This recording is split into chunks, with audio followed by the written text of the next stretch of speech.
7월 21일 금요일 새벽 예배 하나님 앞에 드리시겠습니다. 사랑하는 하나님 아버지 감사합니다. 우중 가운데 참 이 땅에 많은 어려움들이 있었지만 하나님 우리를 불쌍히 여기시고 긍휼히 여겨주셔서 이 땅 가운데 비가 멈추게 하시고 그 고통으로부터 우리를 지키시고 보호하시는 은혜를 누릴 수 있게 해주셔서 감사합니다. 하나님 이 땅에 어려움들이 찾아올 때마다 교회인 우리가 성도인 우리가 무엇을 해야 될지 주님 분명하게 보이시고 가르치시니 감사합니다. 교회는 기도하면 하늘에서 들으시고 이 땅을 고치십니다. 하나님 오늘도 이 시간 우리가 서 있는 그곳에서 기도하는 자 되게 하여 주시고 우리의 기도가 하늘에서 땅을 고치시고 회복하시는 하나님이 기뻐하시는 기도의 통로가 될 수 있도록 주님 도와주옵소서. 너희는 이렇게 기도하라. 하늘에 계신 우리 아버지 이름이 거룩히 여김을 받으시오며 나라의 임하옵시며 뜻이 하늘에서 이룬 것 같이 땅에서도 이루어질 수 있도록 오늘도 우리가 기도하는 기도의 사람이 되게 하여 주옵소서. 말씀 앞에 서 있습니다. 말씀대로 따라가는 하나님 복된 길을 선택하는 지혜자가 되게 하여 주옵소서. 사랑하는 예수님의 이름으로 감사하며 기도합니다. 아멘. 찬송가 453장 함께 찬양 들으시겠습니다. 찬송가 453장입니다.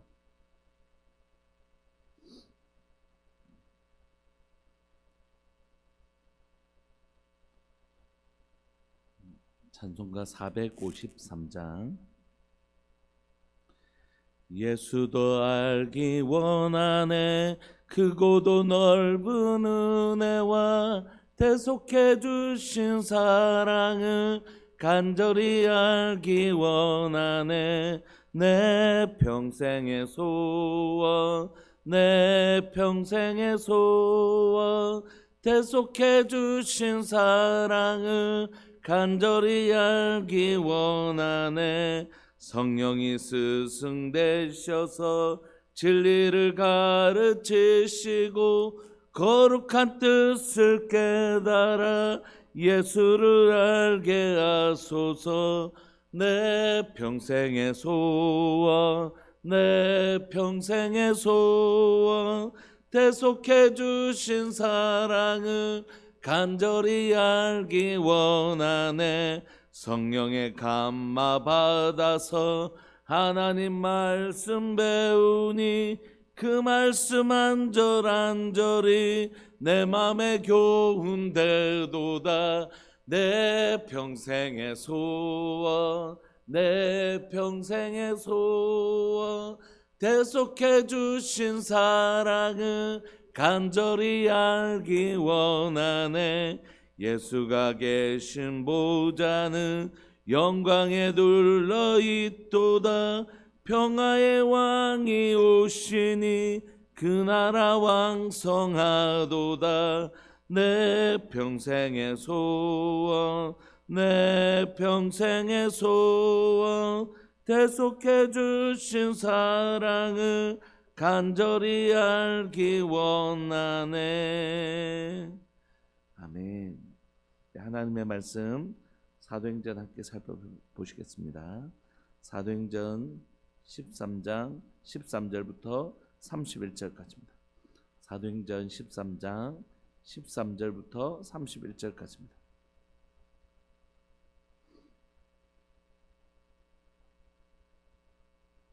우리 하나님의 말씀 천천히 우리 합독하실까요? 사도행전 13장 13절부터 31절까지 13절부터 천천히 합독하시겠습니다. 시작. 바울과 및 동행하는 사람들이 바보에서 배 타고 밤빌리아에 있는 버가에 이르니 요한은 그들에게서 떠나 예루살렘으로 돌아가고 그들은 버가에서 더 나아가 비시디아 안디옥에 이르러 안식일에 회당에 들어가 앉으니라. 율법과 선지자의 글을 읽은 후에 해당장들이 사람을 보내어 물어 이르되 형제들아 만일 백성을 권할 말이 있거든 말하라 하니 바울이 일어나 손짓하여 말하되 이스라엘 사람들과 및 하나님을 경외하는 사람들아 들으라. 이 이스라엘 백성의 하나님이 우리 조상들을 택하시고 애굽 땅에서 나그네 된 그 백성을 높여 큰 권능으로 인도하여 내사 광야에서 약 40년간 그들의 소용을 참으시고 가나안 땅 7족속을 멸하사 그 땅을 기업으로 주시기까지 약 450년간이라. 그 후에 선지자 사무엘 때까지 사사를 주셨더니 그 후에 그들이 왕을 구하거늘 하나님이 베냐민 지파 사람 기스의 아들 사울을 40년간 주셨다가 패하시고 다윗을 왕으로 세우시고 증언하여 이르시되 내가 이새의 아들 다윗을 만나니 내 마음에 맞는 사람이라 내 뜻을 다 이루리라 하시더니 하나님이 약속하신 대로 이 사람의 후손에서 이스라엘을 위하여 구주를 세우셨으니 곧 예수라. 그가 오시기에 앞서 요한이 먼저 회개의 세례를 이스라엘 모든 백성에게 전파하니라. 요한이 그 달려갈 길을 마칠 때에 말하되 너희가 나를 누구로 생각하느냐. 나는 그리스도가 아니라 내 뒤에 오시는 이가 있으니 나는 그 발에 신발끈을 풀기도 감당하지 못하리라 하였으니 형제들아 아브라함의 후손과 너희 중 하나님을 경외하는 사람들아 이 구원의 말씀을 우리에게 보내셨거늘 예루살렘에 사는 자들과 그들 관리들이 예수와 및 안식일마다 외우는 바 선지자들의 말을 알지 못하므로 예수를 정죄하여 선지자들의 말을 응하게 하였도다. 죽일 죄를 하나도 찾지 못하였으나 빌라도가 죽여 달라 하였으니 성경에 그를 가르쳐 기록한 말씀을 다 응하게 한 것이라. 후에 나무에서 내려다가 무덤에 두었으나 하나님이 죽은 자 가운데서 그를 살리신지라. 갈릴리로부터 예루살렘에 함께 올라간 사람들에게 여러 날 보이셨으니 그들이 이제 백성 앞에서 그의 증인이라. 아멘. 오늘 우리가 읽고 있는 이 사도행전의 본문은 갈라디아 지역, 지금 이 제 손바닥 같이 생긴 것이 이제 터키 지역인데요. 이 터키 지역 중에 이쪽이 이제 동부 지역, 내륙 지역이고, 요 살이 좀 많은 지역이 해안가 지역이에요. 소아시아 지역 있는 거. 근데 남 갈라디아 지역은 어디냐면 중부에서 중부 지방이 갈라디아 지역인데, 요 밑에를 남갈라디아, 위쪽을 북갈라디아 이렇게 부릅니다. 그러니까 갈라디아서의 배경이 되는 갈라디아는 어떤 도시 이름이 아니고 지역 이름입니다. 경상남도, 경상북도 이런 것처럼. 그래서 오늘 이 본문은 바로 갈라디아 지역에서 일어난 사건들이고, 사도 바울의 1차 전도여행, 제일 처음에는 구브로스 섬을 갔다가 이제 그 섬에서 이 내륙 안으로 들어온 것이죠. 그래서 오늘 본문은 바로 갈라디아 지역의 배경을 가지고 있습니다. 13절에 보시면 바울과 및 동행하는 사람들이, 바울과 이제 동행하는 사람들이란 건 바나바와 마가 요한이라고 불려지는 마가복음을 쓴 마가 요한, 이 세 사람이겠죠.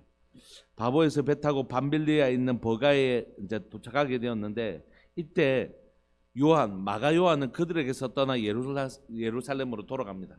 이 마가 요한은 바나바의 이제 조카에 해당되는데, 이 일을 계기로 해서 바나바와 바울이 이제 전도여행을 이제 2차 전도여행 때부터는 분리해서 가게 되는 그런 계기가 된 사람, 바로 요한입니다. 요한이 왜 이렇게 예루살렘으로 돌아갔을까? 성경에서 명확하게 제시하지는 않지만 우리가 충분히 이제 그 배경들을 유추해 볼 수 있는 건 아마 여기서 많이 놀랐던 모양이에요. 복음을 전하러 갔는데 처음에는 그 예수님을 전하는 흥분된 마음으로 갔다가 그 엘루마라고 하는 그 바예수라고 불려지는 그 엘루마, 그러니까 마술사를 만나고 막 그런 반대들을 경험하면서 복음을 전하는 일이 쉽지 않고 힘든 일이구나라는 걸 깨닫고 아마 또 두려움도 좀 느꼈겠죠. 그래서 그는 중도에 포기하고 그냥 돌아가 버립니다. 그럼에도 불구하고 바울과 바나바는 계속해서 복음을 전하기 위해서 남갈라디아 지역으로 들어갑니다. 아마 이것도 하나님의 은혜라고 생각해. 남갈라디아 지역에 가면 사도 바울이 이제 돌에 맞거든요. 돌에 맞아서 막 그런 일도 경험하거든요. 돌에 맞아서 죽을 뻔하기도 하고. 만약에 마가 요한이라는 이 마가가 마음이 약했는데 여기까지 혹시 따라갔으면 다 하시는 복음 전하러 전도여행 가지 않겠다 그렇게 했을 텐데, 그나마 요 정도에서 돌아갔기 때문에 다음에 이제 하나님께서 이 마가 요한의 마음을 만지시고 그 베드로와 함께 머물게 되거든요. 그런 과정을 통해서 다시 하나님의 사람으로 사용되어지게 되는데, 이 떠나는 이 순간도 하나님의 은혜가 아니었을까 그런 생각을 하게 됩니다. 이제 이들이 버가에서 더 나아가 비시디아 안디옥에 이르러 안식일의 회당에 들어갑니다. 여기에 보시면 출발하는 것은 수리아 안디옥이라는 안디옥 교회는 어디냐면 수리아 안디옥이고요. 오늘 도착한 것은 비시디아 안디옥입니다. 그러니까 안디옥이란 그 도시 이름은 안디오커스가 나는 이 도시를 이제 안디옥이라는 건 이제 헬라 도시로 만들겠다. 헬라라는 건 그리스 또는 이방 도시로 만들겠다 해서 한 70여 개를 만들었다고 그래요. 그 도시들 중에 남아있는 도시들이었겠죠. 비시디아 안디옥, 수리아 안디옥. 다 안디옥입니다. 그러니까 이 도시 안디옥이라는 도시를 읽으면 이곳은 굉장히 헬라화된, 헬라라는 건 그리스화된, 이방인화된, 그러니까 그리스 하면 우리가 그리스 신화 생각하잖아요. 그러니까 이곳에는 굉장히 많은 우상들이 있는 곳, 이렇게 이해하시면 됩니다. 안디옥이라는 곳 자체가 이방 도시란 뜻이고 이방인이 중심이 된 도시란 뜻이고 그곳에는 굉장히 많은 우상들이 있다, 이렇게 생각하시면 됩니다. 그래서 이 비시디아 안디옥에 이르러 그곳에서도 아마 유대인들이 있었던 모양입니다. 그래서 안식일에 회당을 만들었고 그에 들어가 앉았습니다. 그 들어가 앉으니까 율법과 선지자들의 글을 이제 성경을 읽는 순서들을 따라서 읽어요. 그리고 나면 해당장들이 이제 이 성경을 이렇게 낭독한 성경을 해석할 수 있도록 또는 이렇게 오늘날 같은 설교하는 형태로 이렇게 말할 수 있도록 누구든지 와서 할 수 있거든요.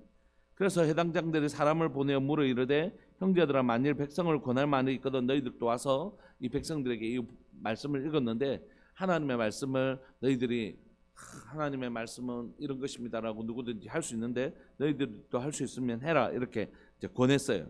그러니까 바울이 일어나 손짓하며 이제 본격적으로 이 말을 전하기 시작합니다. 어떻게 하냐면 이스라엘 사람들아 및 하나님을 경외하는 사람들아 들으라. 이 이스라엘 사람들이라고 하는 건 유대인을 말하는 것이고요. 하나님을 경외하는 사람들이란 건 뭐냐면 이방인 중에서 유대교로 개종한 사람들을 말하는 것입니다. 이방인들 중에서 유대교를 듣고 나는 하나님을 믿겠다. 이 사람들은 예수님을 믿는 사람들은 아니에요. 하나님을 경외하는 자들이라는 표현 안에는 예수님을 아직은 믿지 않고 누구만요? 유대교로 하나님만 믿는 사람들을 의미하는 단어입니다. 그래서 이 이스라엘 사람들에게 이제 여기에는 그럼 누가 있냐면 지금 유대인들하고 유대교를 개종한 이방인들이 함께 있는 것이죠. 이 지금 회당에. 그래서 이들에게 복음을 전합니다. 17절부터 이스라엘의 역사를 통하여 일하여 오신, 그래서 지금까지 일하고 오신 주님 하나님의 놀라운 신실한 역사에 대해서 얘기하기 시작합니다. 이 이스라엘 백성의 하나님이 우리 조상들을 택하시고 애굽 땅에서 나그네낸 그 백성을 높여 큰 권능으로 인도하여 내사 광야에서 약 40년간 그들의 소행을 참으시고 가나안 땅 7족속을 멸하사 그 땅을 기업으로 주시기까지 약 450년간이라. 그 후에 선지자 사무엘 때까지 사사를 주셨더니 그 후에 그들이 왕을 구하거늘 하나님 베냐민 사람 기스의 아들 사울을 40년간 주셨다가 패하시고 다윗을 왕으로 세우시고 정은하에 이르시되 내가 이새의 아들 다윗을 만나니 내 마음에 맞는 사람이라 내 뜻을 다 이루리라 하시더니 하나님이 약속하신 대로 이 사람의 후손에서 다윗의 후손으로 구주를 보내주셨다는 거죠. 그러니까 이 사람들이 깜짝 놀라지 않았겠습니까? 메시아가 왔다고? 우리가 그렇게 기다리던 메시아가 왔다고? 다윗의 자손이 정말 오셨다고? 그게 누구야? 라는 생각들이 들었겠죠.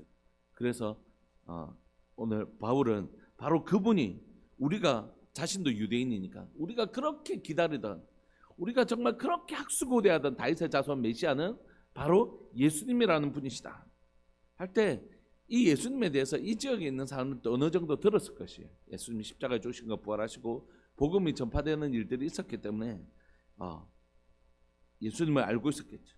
그리고 예수님에 대해서 다시 더 추가적으로 설명합니다. 24절. 그가 오시기에 앞서 요한이 먼저 회개의 세례를 이스라엘 백성들에게 전파하니라. 요한이 그 달려갈 길을 마칠 때에 말하되 너희가 나를 누구로 생각하느냐? 나는 그리스도가 아니라 내 뒤에 오시는 이는 이가 있으니 나는 그 발에 신발끈을 풀기도 감당하지 못하리라 했으니. 여러분, 요한은 유대인에게도 굉장한 영향력이, 유대인에게 굉장히 영향력이 있었던 사람입니다. 그죠? 마지막 선지자라고 불려졌고 요한에 대해서 저 사람은 하나님의 사람이 아니야 이렇게 말하는 사람은 아무도 없었어요. 세례 요한이 굉장한 영향력을 가지고 있었습니다. 그래서 유대 지역뿐만이 아니라 보면 아볼로 같은 사람들도 다 세례 요한의 세례를 알고 있었던 것처럼, 그러니까 세례 요한은 굉장히 유대인 안에서 굉장한 영향력을 실제적으로 지금 시대 가운데 가지고 있었습니다. 물론 순교를 당했지만 그 순교를 당했던 이 요한은 이 모든 유대인들에게 저 사람 참 선지자라는 이해가 있었어요. 근데 그 요한이 지금 누구를 증거하냐면 예수님을 증거하고 있는 것이, 너희들 요한 알지? 지금 이 해당에 있는 사람들 예수님을 믿는 사람들은 아니잖아요. 그들에게 너희들 요한 알지? 그럼요. 위대한 선지자 요한은 우리가 알죠. 그 요한이 뭐라고 했는 줄 알아? 내가 그 예수님의 신발끈도 풀기나 매거나 그 신발끈을 들기도 감당하지 못할 자다, 이렇게 말한 분이야. 신발끈을 풀기도 감당하지 못하는 세례요한이, 그 위대한 세례요한이 나는 그분의 신발끈도 감당하지 못하겠다고 한 분이 누구시냐면 바로 다윗의 자손 메시아로 오신 우리 주 예수 그리스도야, 이렇게 고백하고 있는 거죠. 26절, 형제들아 아브라함의 후손과 너희 중 하나님을 경외하는 사람들아, 이 구원의 말씀을 우리에게 보내셨거늘 예루살렘에서 사는 자들과 그들 관리들이 예수와 및 안식일마다 외우는 바 선지자들의 말을 알지 못하므로 예수님을 정죄하여 선지자들의 말을 응하게 했다는 것이, 지금 이 사도 바울이 얘기하는 건 뭡니까? 첫 번째, 너희들이 잘 아는 다윗의 자손으로 지금 예수님이 오셨다. 그리고 너희들 세례요한 알지? 그 세례요한이 바로 이분이 메시아라고 증거하셨다. 세 번째, 너희들도 잘 아는 바처럼 이 예수님이 이 땅에 오셨는데 매일 아브라함의 후손과 너희 중 하나님을 경외하는 사람들아, 이 구원의 말씀을 우리에게 보내셨는데 예루살렘에 사는 자들과 그들 관리들이 예수님과 안식일마다 외우는 바 선지자들의 말을 알지 못하기 때문에 예수님도 알지 못했고, 자신들이 매일 이렇게 지금 선지자들과 율법이라는 건 구약 성경이잖아요. 그들 맨날 이 회당에서 모여서 이렇게 말씀을 전하고 말씀을 가르치고 하지만 심지어 어떻게 해요? 이 성경을 달달달 외우고 산단 말이에요. 그러면서도 누구를 몰랐다고요? 예수님도 몰랐고, 이 말씀이 가르치시는 예수님도 몰랐고, 이 말씀을 모르니까 예수님도 모르는 것이죠. 말씀도 모르고 예수님도 모르고, 너희들이 입에서 줄줄줄 외우기만 했지 정작 그 말씀의 주인공이신 예수님이 왔을 때 그를 모르고 그를 예수님을 정죄하여 죽였지 않냐. 근데 그거 어디에 기록되어 있냐? 바로 성경에 다 기록되어 있다. 그러므로 예수님이 십자가에 죽으신 건 어떻게 하나님의 아들이 죽어? 어떻게 하나님의 아들이 십자가라는 건 나무에서 띄워서, 땅에서 띄워서 나무에 달려 죽은 자는 신명기에서 저주받은 자라고 했는데, 어떻게 하나님의 아들이신 예수님이 메시아가 어떻게 이 땅에 와서 저주받은 자로 죽을 수 있어? 라고 얘기하지만 사실 그렇게 십자가에 죽으심은 성경에 기록된 대로 그대로 응한 것이라고 그렇게 설명하고 있죠. 이것이 그들에게 받아들이기 가장 힘든 일이었거든요. 예수님이 하나님의 아들인 거, 그래? 그런데 어떻게 하나님의 아들이 십자가에 죽으실 수 있어? 저주받은 자로 죽을 수 있어? 이게 유대인에게는 절대 받아들이기 힘든 정말 난제였거든요. 그러니까 그걸 설명하고 있는 것입니다. 오늘날 또 유대인들이 말씀드렸지만 이사야서 53장을 가르치지 않습니다. 성경에 있는 모든 내용을 잘 충실하게 가르치는데 이사야서 53장은 유대인들이 가르치질 않아요. 왜냐하면 그걸 가르치면 여호와의 종의 노래가 등장하는데 그 여호와의 종이 자신들을 위하여 대신 죽는 대속적 사역을 그대로 보여주고 있거든요. 그래서 이제 너희들 십자가에 죽으신 것조차도 하나님의 말씀대로 된 것이다, 이렇게 설명해요. 그리고 28절, 죽을 죄를 하나도 찾지 못했지만 빌라도에게 죽여달라 그 예루살렘에 있는 대제사장과 서기관들과 장로들이 그렇게 하지 않았느냐. 그래서 결국 십자가에 죽으셨는데 29절, 성경에 그를 가리켜 기록한 말씀을 다 응하게 하신 것이라. 이건 어떻게 그럼 실패한 거 아니야? 가 아니라 이것이 바로 하나님의 말씀을 성취한 것이라고 얘기해요. 그의 나무에서 내려다가 무덤에 두었으나 하나님이 죽은 자 가운데서 그를 살리신지라.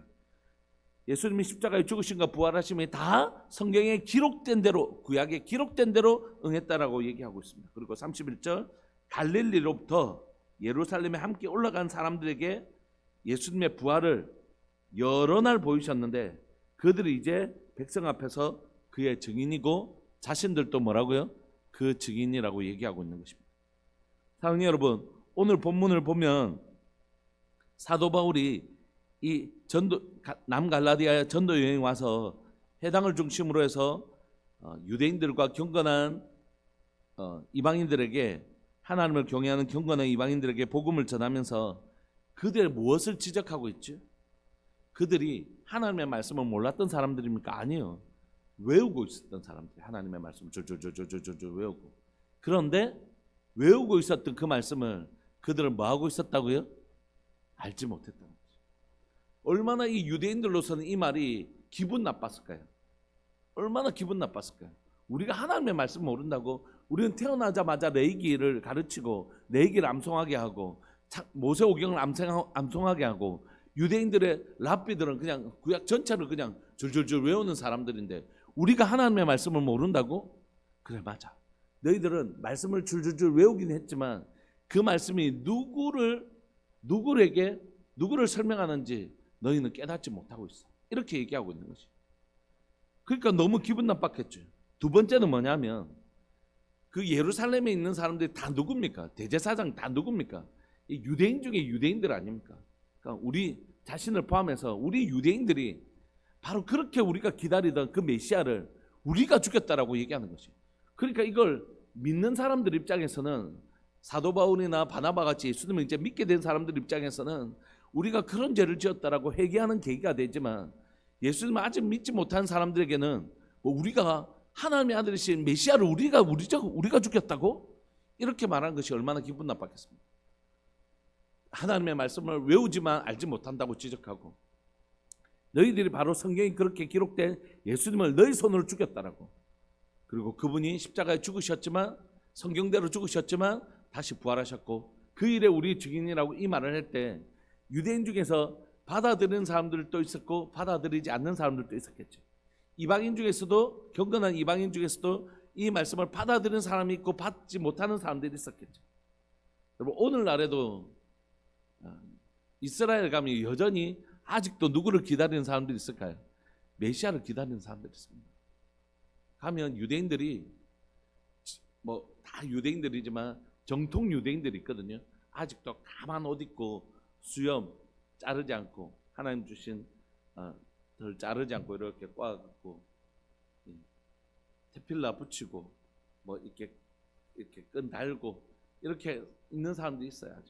아직 메시아를 기다리는 사람들이 많이 있습니다. 그러니까 예수님을 메시아라고 하면 어떻게 하겠어요? 가만히 안 놔두는 것이에요. 예수님을 전하다가 이스라엘에서 엄청난 어떤 일을 당할지 모릅니다. 아직도 그들은 메시아를 기다리고 있습니다. 누구보다도 성경에 대하여 해박한 그들이, 하나님을 믿는 사람들이 하나님의 아들을 믿지 않고 있는 이런 아이러니를 지금도 잊고 있습니다. 근데 문제는 뭐냐면, 하나님을 정말 잘 아는 사람들이, 하나님을 믿는 사람이 하나님의 아들을 믿지 않는 것처럼, 그런 유대인들처럼 오늘날 많은 목사님, 많은 학자들이, 또 많은 사람들이 예수님을 믿는다고 해서 모여든 교회 안에 정작 사실 예수님을 믿지 않는 사람들이 너무 많이 있다, 이렇게 얘기해요. 교회 안에 너무 불신자들이 많이 있다, 이렇게 얘기해요. 오늘 표현대로 하면 성경을 읽지만, 성경을 외우지만 그 말씀이 가르치신 예수님을 모르는 사람들이 있었던 것처럼 오늘날 주일 성수는 하고 11조는 하는데 진짜 자신이 믿는 예수님이 누군지 잘 모르는 사람들, 복음을 사실 믿지 않는 사람들, 교회는 다니는데 신앙생활은, 이 종교적인 생활은 하는데 정작 하나님이 누구신지 잘 모르는 사람들이 너무 많이 있다는 것이. 그래서 교회 밖에 불신자들을 전도해야 되지만 교회 안에 불신자들을 전도해야 된다, 이렇게 말하는 분들이 너무 많이 있잖아요. 그래서 마치 이 회당이 유대인들과 하나님을 경외하는 이방인들에 모여서 이들은 하나님을 알고 있는 그들에게 지금 사도 바울이 뭐하고 있죠?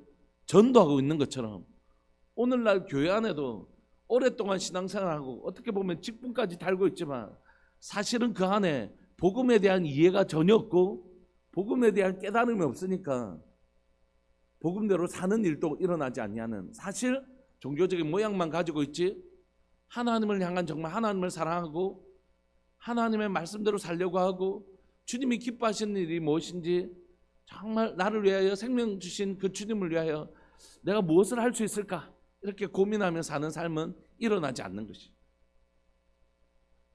그런데 오늘 이 회당에서 하나님을 믿는 사람들이 모여서 예배드린다는 이 회당에서 이 복음이 전해지고 있고, 이 복음에 대한 반응을 따라서 무슨 일이 일어났겠습니까?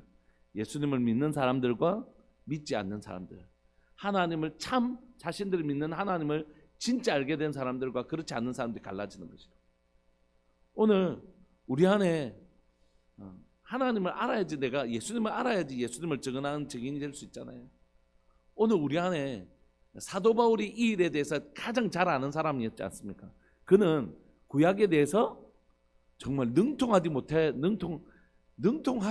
진짜 사도 바울보다 구약 성경을, 하나님의 말씀을 더 잘 아는 사람이 흔치 않을 만큼 하나님의 말씀에 대해서 해박한 사람이었잖아요. 하나님을 누구보다 열심으로 하나님을 섬겼잖아요. 그래서 감히 유일하신 하나님의 아들이라고 하는 그 이상한 예수라는 그 예수를 믿는 자들을 내가 가만히 안 두겠다고 했던 그게 사도 바울이었잖아요. 하나님을 누구보다도 잘 안다고 생각했지만 사실 하나님의 아들이신 예수님을 핍박하고 사실 하나님의 뜻과 정반대대로 행했던 사람이 본인 사도 바울이었잖아요. 근데 그 사도 바울이 마치 자신과 같이 구약 성경을 알면서도 회당에서 이렇게 예배를 드리면서도 구약 성경을 줄줄줄 외우면서도 그 예수님을 알지 못하는 그들에게 어떤 마음으로 이 설교를 했을까 한번 생각해 보십시오. 비난하는 마음으로요? 아니요. 마음속으로는 이 얘기를 했을 거예요. 나도 얼마 전까지 몇 년 전만 해도 나도 너희와 같은 사람들이야. 나도 누구보다도 바리새인 중에 바리새인이요, 하나님의 말씀에 열심히 했던 사람. 근데 그게 아니더라. 내가 하나님의 말씀을 줄줄 외우는 사람이었는데 그게 하나님을 아는 게 아니더라. 다메섹에서 그 계시의 빛이 내 가운데 임할 때 비로소 내 눈에 비늘이 벗겨지고 내가 소경이었다는 사실을 깨닫고 내가 예수님을 알게 되더라. 우리가 다메섹 그 말씀을 살펴볼 때 그거 함께 나눴죠. 다메섹의 순간이 한순간만 일어나는 게 아니라고요. 물론 이렇게 극적인 변화, 예수님을 향하여 완전히 이렇게 되돌이키는 역사는 다메섹 한 번, 회심의 역사는 한 번이지만 그 이후에 사도 바울은 끊임없이 나는 날마다 죽노라, 나는 죄인 중에 괴수로라고 고백했던 것처럼 끊임없이 자신 안에서 자신이 얼마나 연약한 존재인지를 발견하는 일은 평생을 걸쳐서 일어났다고 말씀드렸죠. 우리가 예수님을 믿지 않다가 예수님을 믿게 되는 이 중요한 다메섹에서 회심과 같은 역사는 우리 인생에 한 번뿐입니다. 그러나 예수님을 믿은 이후에도 우리에게 끊임없이 뭐가 일어난다고요? 주님 이러신 분이십니다. 주님 하나님을 더 깨닫는 일과 그 하나님 앞에 내가 얼마나 죄인이라는 것을 깨닫는 일과 그런 깨달음의 과정들은 우리의 평생에 일어나야 될 일이라는 거예요. 그게 일어나지 않으면 우리 속에 어둠이 있는 것이죠. 오늘 사랑하는 교회 안에 하나님께서 빛을 비춰주시기를 소망합니다. 그래서 우리가 외우고는 있지만 암송하고는 있지만 정작 그 암송하는 구절이 말씀하시는 예수님을 잘 모를 수 있다는 것을 좀 겸손하게 인정하고, 또 내가 예수님을 알고 있다 하더라도 아직 모르는 예수님의 모습이 훨씬 더 많다는 것, 내가 알고 있는 예수님보다 알지 못하고 있는 예수님, 그렇다고 해서 성경 2가 있고 요한계시록 2가 있다는 뜻이 아니에요. 하나님의 말씀이 이것으로 완전하시지만 충족성, 하나님의 계시가 완료되었지만 이 말씀을 그 계시의 빛으로 내게 깨닫게 하시는 것, 암송하더라도 그 말씀을 진정으로 깨닫는 역사가 유대인들에게 일어나야 되는 것처럼 오늘 우리의 삶에도 매일매일 하나님의 말씀이 더 빛으로 임하시는, 계시로 밝히 드러내시는 놀라운 역사가 있기를 소망합니다. 그래서 내가 이 본문 내가 너무 잘 아는 본문이고 이 말씀 내가 너무 잘 아는 말씀인데 다시 이 말씀을 읽고 이 말씀에 그렇구나, 이 말씀이 이런 뜻이었지 하고 그 말씀에 새로운 은혜를 부어주시는 날마다 그런 간격이 있는 것이라. 그래서 우리가 성경 한 권 들고 수천 년 동안 설교하면서도 또다시 은혜 받고 또다시 은혜 받는 이유는 뭡니까? 하나님 그때마다 빛으로 우리 가운데 새로운 은혜로 조명해 주시기 때문입니다. 그럼 이게 멈추면 뭐라고요? 성장이 멈추고 점점 더 어둠 속으로 들어가고 있다는 증거입니다. 여러분들 삶에 매일매일 말씀을 통한 깨닫는 은혜가 있기를 원합니다. 이거지.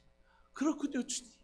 주님을 더 알아가는 우리의 어두움이 빛 앞에서 물러가고 우리가 외웠던, 읽었던, 그리고 수많이 암송하고 알고 있던 그 말씀이 내게 새로운 깨달음으로 찾아오는 놀라운 은혜의 계절을 매일매일 경험하게 되는 놀라운 역사가 있기를 소망합니다.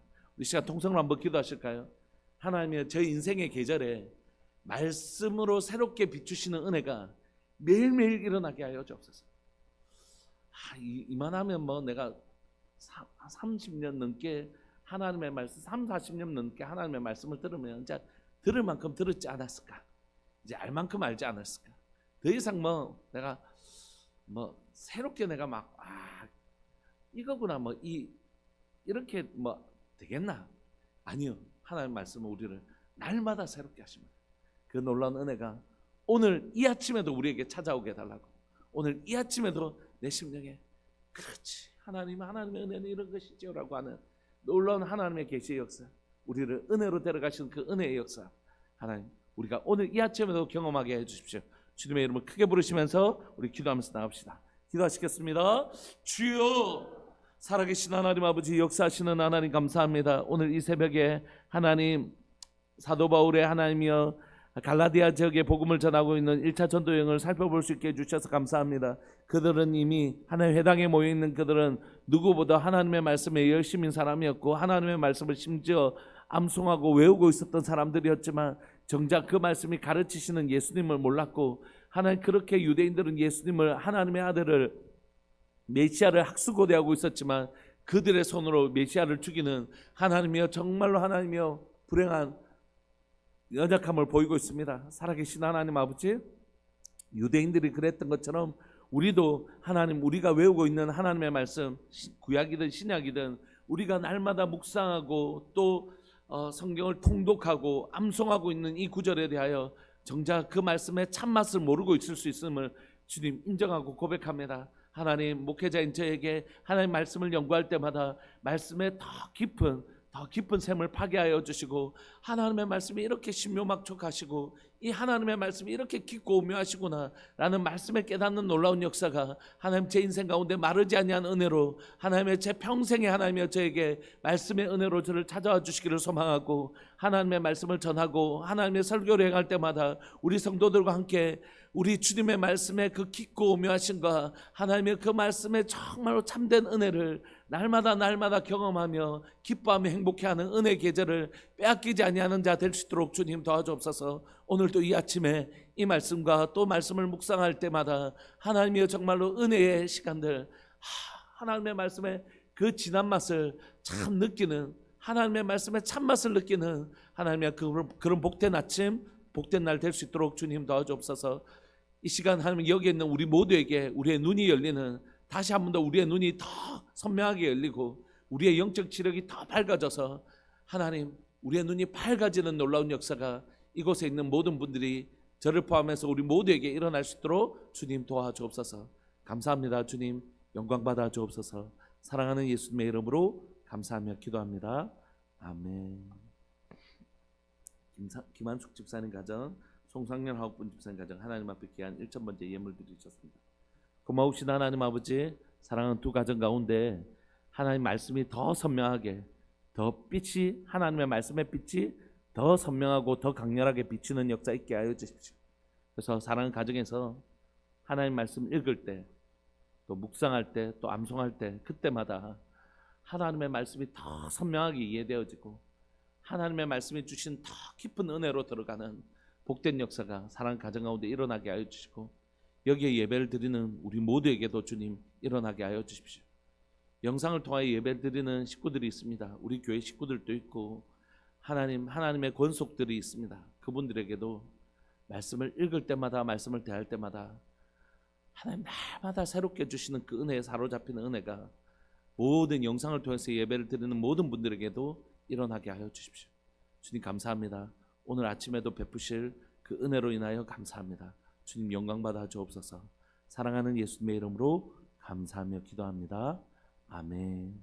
오늘 하루도 바로 말씀을 더 깊이 깨달아는 은혜의 날 되시기를 소망합니다.